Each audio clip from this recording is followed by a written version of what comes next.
अस्सलाम वालेकुम नाजरीन, मैं हूं आपका फ़रनूद रूमी और आप देख रहे हैं फ़रनूद रूमी यूट्यूब चैनल और सच बात न्यूज़। आज 21 अप्रैल है और आज का दिन मुल्क भर में सिविल सर्विसेज डे के तौर पर मनाया जाता है। मेरे साथ हैं मुख्तार अदील जो कि एक मंझे हुए सहाफ़ी हैं।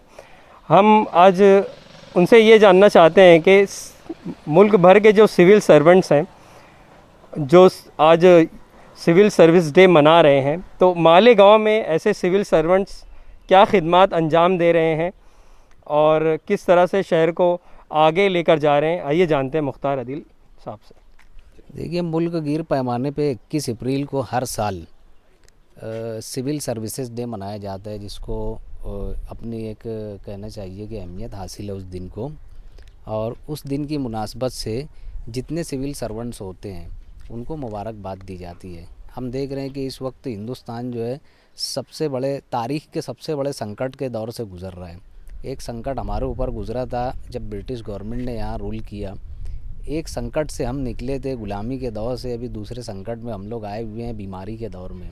ये महामारी है, पूरे मुल्क में एक वबाई मर्ज़ चल रहा है।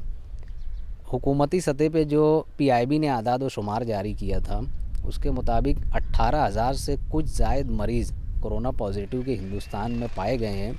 उन 18,000 मरीज़ों में 4,000 से कुछ ज़ायद तादाद जो है रियासत महाराष्ट्र में। उस रियासत महाराष्ट्र का एक शहर मालेगांव है, यहाँ पर तकरीबन 85 केसेस 85 कोरोना पॉजिटिव के पेशेंट्स अभी मुख्तलिफ़ अस्पतालों में ज़ेर इलाज हैं।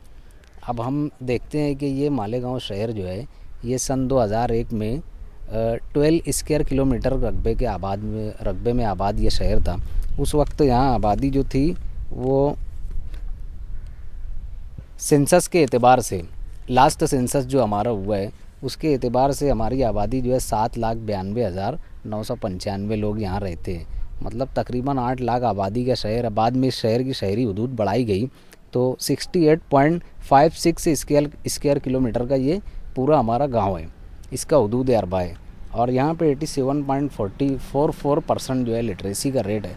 अब इस पूरे शहर के अंदर जो महामारी फैली हुई है, जो पेंडेमिक फैला हुआ है, उसको काबू में करने के लिए 3 सिविल सर्वेंट्स जो है सेंट्रल सर्विसेज से आए हुए हमारे IAS ऑफिसर से यहाँ पे कहना चाहिए कि अपने फ़राइज़ अंजाम दे रहे हैं, जिनमें हमारे डिस्ट्रिक्ट कलेक्टर हैं। उसके बाद सोशल इमरजेंसी सर्विसेज हेड के तौर पर एक ऑफ़िसर यहाँ आए हुए हैं एंड हमारे डिविज़नल कमिश्नर साहब हैं।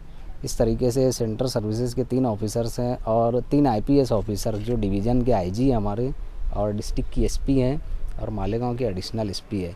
इस तरीके से 6 ऑफिसर्स जो है इंडियन सिविल सर्विसेज से आए हुए मालेगांव में अपनी खिदमत अंजाम दे रहे हैं।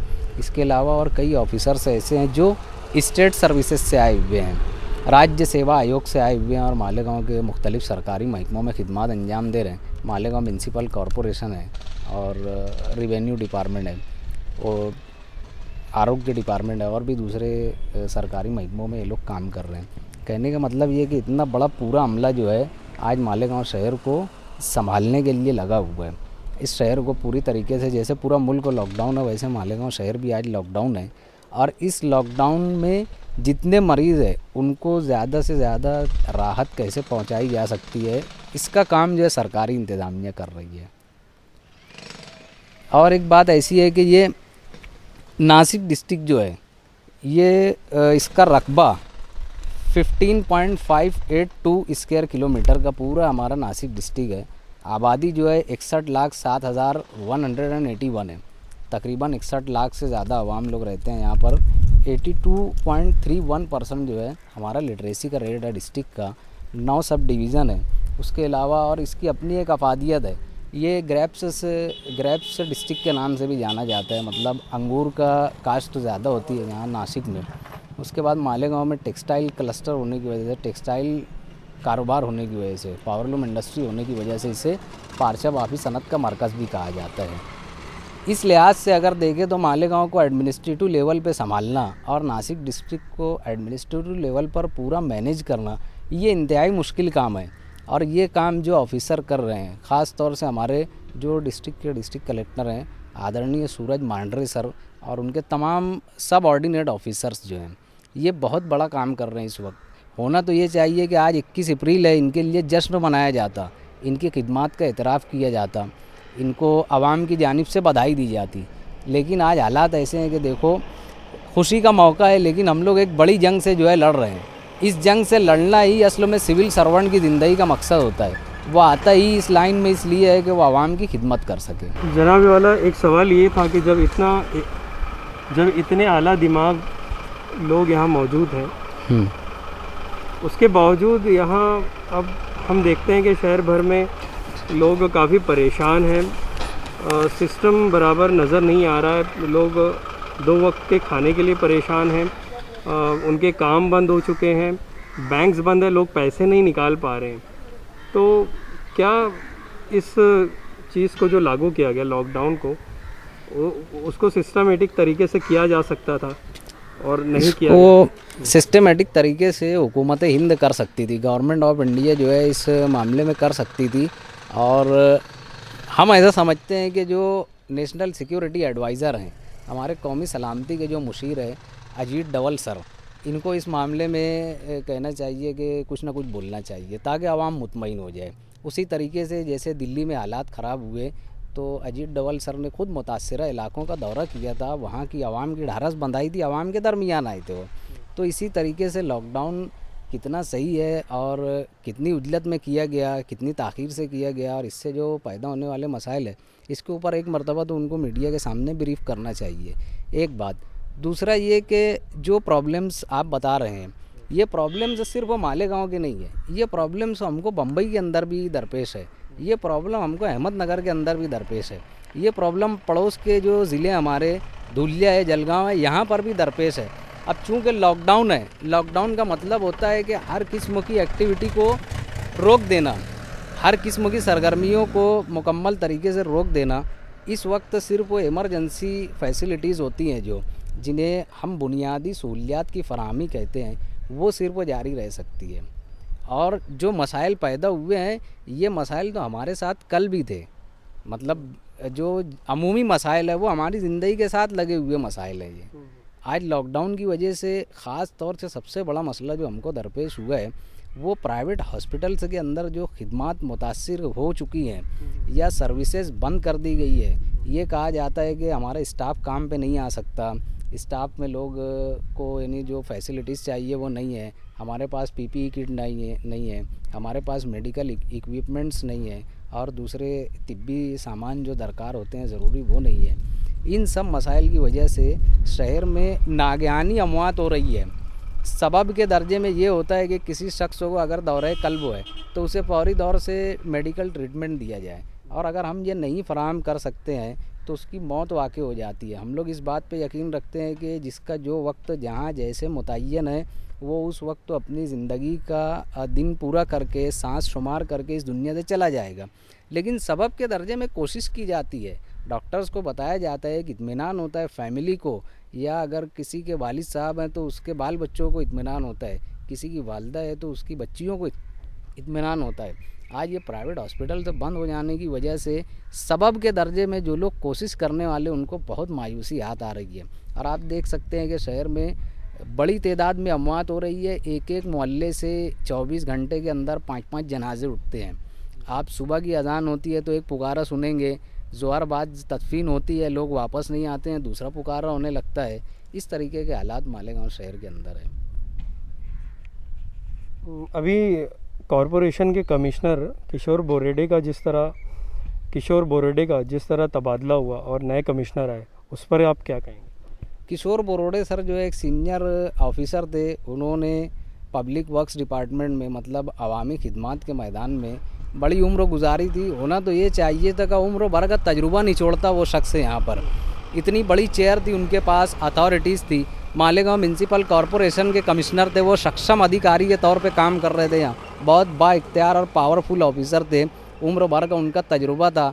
आने वाले कुछ दिनों में मालूम हुआ है कि वो सरकारी ज़ाब्ते के मुताबिक रिटायर हो जाएंगे। होना ये चाहिए था कि वो पूरी उम्र का तजुर्बा इस वक्त तो मालेगांव शहर के लिए निचोड़ कर रख देते, यहाँ पे बीमारी को काबू में करते। ये शहर जो है सलम में बसता है, झोपड़पट्टियों में आबाद है ये शहर। हर दूसरा महल्ला आप देखेंगे तो वो सलम के मानिंद है। जैसे धारावी जो है 2.1 स्क्वायर किलोमीटर के एरिया में आबाद एक लार्जेस्ट स्लम कहा जाता है। 1456 लोग, तकरीबन 1500 लोग एक पब्लिक टॉयलेट एक दिन में इस्तेमाल करते हैं। कुछ ऐसी हालत मालेगांव की भी है। यहाँ के स्लम्स में जो पे एंड यूज़ टॉयलेट है, आप जाकर उनका हाल अहवाल मालूम करो। एक टॉयलेट को दिन में मेरे अंदाजे के मुताबिक 500 से ज़्यादा लोग इस्तेमाल करते होंगे। आज भी यहाँ पे मालेगांव में ये प्रॉब्लम है। इस शहर को कभी हगनदारी मुक्त बनाने का एक मंसूबा मैंने अमल में लाया गया था, वो भी कागज़ पे रह गया और मालूम नहीं कौन सी फाइल में दब गया, हमको तो आज तक दिखाई नहीं दिया वो। बहरहाल हमारा शहर आज भी गंदा है, इससे भी प्रॉब्लम है। किशोर बोरोड़े सर अगर थे यहाँ पर तो इस शहर के मिजाज से वाकिफ़ थे और उनको यहाँ बड़ी खिदमत करना चाहिए था। बहरहाल इसमें वो नाकाम हुए। इस नाकामी का खमियाजा जो है कमिश्नर साहब को भुगतना पड़ा। उनको यहाँ से लंबी छुट्टी पे भेजा गया है और उनकी जगह पे जो है दूसरे कमिश्नर साहब अभी आए हुए हैं। अभी इन नाजुक हालात में, अभी जिस नाजुक दौर से मालेगांव गुज़र रहा है, तो ऐसे मौक़ों पर यहाँ के सियासतदानों का यहाँ के सियासतदानों का क्या रोल होना चाहिए था और मौजूदा जो एमएलए हैं उनसे क्या तवक्कुआत हैं आवाम की तवक्कुआत जो होती है वो सियासतदानों से जितनी होती है उतनी ही सरकारी अफसरान से भी होती है। तो मैं सिर्फ वो सियासतदानों को नहीं बोलूँगा, बल्कि इस शहर के छोटे से छोटे जो हमारा कॉरपोरेशन का सिपाही है, कर्मचारी है, वहाँ से लेके जो ज़िले के हायर अथॉरिटीज़ है, हमारा डिस्ट्रिक्ट का जो हायर अथॉरिटीज़ ऑफिसर्स हैं, वहाँ तक मेरा बोलना है कि इस शहर की तवक्कुआत दोनों से बराबर वाबस्ता है। सबको मानने वाले थोड़े बहुत लोग हैं, चाहे इस शहर के कोई सियासतदान हो, मशहूर सियासतदान हो या कम मशहूर सियासतदान हो, सबके फ़ैन और फॉलोअर्स हैं। और इस वक्त तो मुझे एक ही बात समझ में आती है कि जब पूरी दुनिया का एक बड़ा खित्ता लॉकडाउन का शिकार है, उसमें हमारा बर्रे आज़म एशिया का सबसे बड़ा जो लीड कंट्री माना जाता है वो इंडिया माना जाता है। इंडिया जैसे मुल्क में लॉकडाउन लगा दिया गया है, उसको सेकंड फेज़ में हमारा आज लॉकडाउन चल रहा है। वज़ीर आज़म साहब ने कहा है कि 3 मई तक लॉकडाउन चलेगा। इस पूरे हालात के सिनेरियो में एक बात मेरी यही बोलना है कि इस वक्त तो हम एक दूसरे को इंसान समझे। अल्लामा इकबाल ने एक शेर कहा था कि यही है इबादत, यही दीन व ईमान कि दुनिया में काम आए इंसान के इंसान। इस वक्त इंसान समझ के लोगों का काम करना है। हम में ना कोई सिख है, न ईसाई है, न हिंदू है, न मुसलमान है। आज हम सब लोग इंसान हैं। उसी तरीके से इंसान है जैसे इस शहर का कोई बड़ा सरकारी ऑफिसर इंसान है, उसी तरीके से यहाँ सलम में रहने वाला एक नागरिक, बाइज्जत शहरी, हिंदुस्तानी शहरी, मालेगांव में रहने वाला, वो भी इंसान ही है। एक दूसरे को इंसान समझ करके और एक दूसरे की ज़रूरत को समझ करके हमको काम करना पड़ेगा। अगर सरकारी अमला हमारे घरों तक दस्तक दे रहा है, जांच मुहिम चल रही है, घरों घर सर्वे चल रहा है, मेडिकल टीम आ रही है, आपके दरवाजे तक आशा वर्कर्स आते हैं या आंगनवाड़ी की जो खादमाएँ हैं वो आती हैं, मददनीस आती है, कॉरपोरेशन से आरोग्य डिपार्टमेंट के लोग आते हैं, तो आज ये एनपीआर का सर्वे आप करने के लिए नहीं आ रहे हैं, ये सीएए के मामलात की जांच के लिए नहीं आ रहे हैं, ये आपके पास शहरियत का सबूत मांगने नहीं आ रहे, ये आपके पास ये जांचने के लिए आ रहे हैं कि आपकी सेहत कैसी है। तो आपको इनके साथ पूरा ताउन करना चाहिए। और सरकारी कारिंदों का भी ये फ़र्ज़ है कि हम मानते हैं कि आज वो अपने परिवार से दूर हैं, अपनी फैमिली से दूर हैं, अपने वतन से दूर है। मालेगांव में उनको ना कहना चाहिए कि नामानूस मुकामात पर उनकी ड्यूटीज़ लगा दी गई है। ख़ास तौर से पुलिस एहलकारों से मेरा ये बोलना है कि आपके लिए अनफेमिलियर प्लेसेस पे आपको ड्यूटी दे दी गई है, वहाँ से लोगों का आना जाना, उनके साथ आप जो है थोड़ा सा बिहेवियर अपना दुरुस्त कीजिए। आपका मॉरल अच्छा होना चाहिए। हम मानते हैं कि सब लोग ख़राब नहीं हैं। अगर 2 लोग ख़राब हैं तो इस शहर में आपको 2000 लोग अच्छे भी मिलेंगे। आप इस शहर में अगर अपने लिए जगह बनाना चाहते हो तो आप मॉरल से रहिए, आपको लोग यहाँ ताउन करेंगे, साथ देंगे लोग। इस तरीके से एक तालमेल, जब तक पॉलिटिक्स का और ब्यूरोक्रेट्स के बीच में एक तालमेल नहीं बढ़ेगा, जब तक मैं नहीं समझता हूँ कि हालात ठीक होंगे या हमको काम करने में सहूलत और आसानी होगी। अभी मुख्तलिफ़ एरियाज़ से शिकायत आ रही हैं कि साफ़ सफाई नहीं है और मच्छरों की बहुतात है। तो इस सिलसिले में वो लोग किसको अप्रोच करें, उन्हें समझ में नहीं आ रहा है किससे बात करना। तो कल हम एक जगह गए थे, वहाँ हम लोगों को मोहल्ले वालों ने बुलाया था। तो इस सिलसिले में रहनुमाई करें कि मोहल्ले वाले किसको अप्रोच करें और कौन काम करवा सकता है। साफ़ सफाई का मामला ये है तो सबसे पहले मेरा यही बोलना है कि भाई हम जिस रिलीजियस के फॉलोअर्स लोग हैं, जिस रिलीजन के मानने वाले लोग हैं हम लोग, है ना, तो उसने जो है सफाई निस्फ़ ईमान बताया। हम कोशिश करें पहले खुद साफ़ सुथरा रहने की। पहली जिम्मेदारी हमारी बनती है कि हम अपना घर आंगन और अपना मोहल्ला साफ रखें, उसके बाद कॉरपोरेशन की जिम्मेदारी होती है। और मैंने तो मालूमात मिली है कि यार भाई कॉरपोरेशन ने एक बड़ी रकम मालेगांव शहर को साफ़ सुथरा रखने के लिए खर्च करती है। जो सालाना बजट बनता है उसमें कई करोड़ रुपया सिर्फ शहर को सैनिटाइज करने के लिए, यहाँ सैनिटेशन सिस्टम जो है एकदम चुस्त और दुरुस्त रखने के लिए करोड़ों रुपया खर्च किया जाता है। खर्च और पैसा बराबर होता है, सफाई नहीं होती। मैं दोबारा बोल रहा हूँ, पैसा खर्च बराबर होता है, सफाई नहीं होती। तो आज आवाम के अंदर जो कहना चाहिए कि गुस्से की कैफियत है या सरकारी इंतज़ामिया से जो नाराज़गी है वो बिल्कुल वाजिबी है। आम दिनों में हमारे साथ तो मसाइल लगे हुए हैं, हम मच्छर से भी लड़ लेते हैं, हम गंदगी का भी मुकाबला करते हैं, हम छोटे मोटे मसाइल जो है सफाई से मुताल्लिक उससे मुकाबला कर लेते हैं। लेकिन आज हालात मुख्तलिफ है, आज पूरी दुनिया में हालात मुख्तलिफ है, वबाई मर्ज़ फैल रहा है। अगर इस वक्त शहर को साफ़ नहीं किया गया तो फिर आप कब करोगे? आम दिनों में तो कोई सहूलत मिलती नहीं है। ये तो दिन ऐसे हैं कि ये सदियों में कभी कभी ऐसे दिन आते हैं। अब आप और हम नहीं जानते कि आगे कब जो है इस तरीके से लॉकडाउन होगा, कब लोग जो है इस तरीके से परेशान होंगे। इसलिए कॉरपोरेशन के पास ये मौका है कि वो हिस्ट्री का एक पार्ट बने और इतिहास में एक नाम होना चाहिए कि मालेगांव महानगर पालिका ने इतना साफ़ सुथरा शहर मालेगांव कर दिया था कि लोग, दूसरे इलाके के लोग भी यहाँ आकर ज़मीन लेकर घर बना के रहना चाहते थे। मैं समझता हूँ कॉरपोरेशन के नए कमिश्नर साहब को एक इतिहास रचना चाहिए, तारीख जो है तारीखी रिकॉर्ड कायम करना चाहिए साफ़ सफाई करके यहाँ पर। मोहतरम, एक बहुत ही अहम सवाल ये है कि जो मन की बात अब तक हुई है तो क्या वो वाकई आवाम के मन की बात थी? ऐसा है कि यार अभी तो कहना चाहिए कि हिंदुस्तान का मन छलनी है और प्राइम मिनिस्टर जो मन की बात करते हैं उसके ऊपर तो हमारे मन में भी बहुत सारे सवालात उभरते हैं। आज ये मौका नहीं है कि उनसे सवालात किए जाएं, हमारे सवालात आज भी महफूज हैं और मन की बात जब करेंगे तो अगर इस मुल्क के प्राइम मिनिस्टर साहब मन की बात कर सकते हैं तो उन्हें लोगों के मन की बात सुनना भी चाहिए। इस वक्त हिंदुस्तान का मन छलनी है, इस पूरे देश का मन छलनी है। हमारे यहाँ हज़ारों मरीज़ ऐसे हैं जो कोरोना पॉजिटिव से मुतासिर हो चुके हैं, बहुत सारे लोग ज़िंदगी से हाथ धो चुके हैं, उनकी फैमिलीज़ जो है वो क्वारंटाइन में है। फैमिली कनेक्शन, क्लोज़ कनेक्शन होने की वजह से ये कम्युनिटी ट्रांसफॉर्मेशन में भी ये वायरस कुछ इलाकों में जा रहा है। उसके अलावा आप इस लॉकडाउन के चलते और इस बीमारी की वजह से जो लॉकडाउन हुआ है उसके चलते आप देख सकते हैं कि मुल्कों के मुख्तलिफ हिस्सों में जो लेबर्स हैं, जो माइग्रेंट्स हैं, मुहाजिर हैं, यौमिया मजदूरी पे काम करने वाले लोग हैं, ये एक इलाके से अपने आबाई वतन की जानिब जो है हिजरत कर रहे हैं। ये बहुत ही ज़्यादा हुकूमत वक्त के लिए कहना चाहिए कि बहुत बड़ी आजमाइश का मौका है ये। इस वक्त जो है हुकूमत को सख्त इक़दाम करना चाहिए। इन लोगों को सहूलत कैसे दी जा सकती है इसके ऊपर हुकूमत को सोचना चाहिए। वरना आप देखेंगे कि दिल्ली से निकलने वाले मज़दूरों के काफ़िले गाज़ियाबाद से होते हुए मुरादाबाद और संबलपुर के रास्ते पर चले, हरियाणा पंजाब के रास्ते पर चले, इधर मगरबी हिंदुस्तान में बम्बई से निकलने वाले लोग जो है नेशनल हाईवे नंबर 3 के ज़रिए जो है मध्य प्रदेश और राजस्थान रियासतों में पहुंच रहे हैं। बम्बई के मज़ाफ़ाती इलाकों से लोग धीरे धीरे अब जो है गुजरात की सरहदों में दाखिल होना शुरू हो गए हैं। यहाँ तक कि पिछले दिनों हमने देखा बांद्रा में रेलवे स्टेशन के ऊपर बड़ी तादाद में, हज़ारों की तादाद में मज़दूर जमा हो गए। उनके पास खाने के लिए कुछ नहीं था, उनको रहने की सहूलत नहीं थी। ये तमाम प्रॉब्लम्स ऐसे हैं जिसका इज्तिमाई तौर पे सॉल्यूशन गवर्नमेंट ऑफ इंडिया के पास होना चाहिए और मुझे यकीन है कि हुकूमत हिंद जो है इसकी जानिब जो है तवज्जो देगी, हर इलाके में रहने वाले मज़दूरों के लिए तवज्जो देगी। मालेगांव शहर एक अनऑर्गेनाइज्ड पावरलूम सेक्टर का सिटी है। यहाँ पे गैर मुनज़्ज़म मज़दूर लाखों की तादाद में पाए जाते हैं।